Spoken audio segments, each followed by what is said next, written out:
to a new video friends. Today I'm going to tell about how to enable dual Instagram in Redmi 10 phone guys. How can you enable dual Instagram in Redmi 10 phone? Today we are going to talk about guys enable Instagram in Redmi 10 phone. Today I will tell you guys how to on it. So before starting video friends, I want to tell you, if you're new in my channel and you are watching my video first time, so go and subscribe my channel, click the bell icon and like my videos.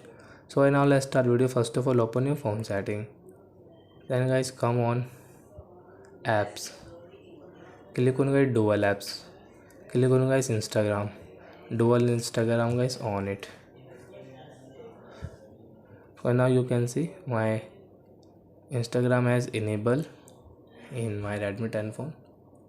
So I hope friends you have understood how to enable dual Instagram in Redmi 10 phone. So that's it guys, thank you for watching our video guys. Now we will meet on next video with new topic. Before guys, please go and subscribe my channel, click the bell icon and like my videos. Bye bye friends.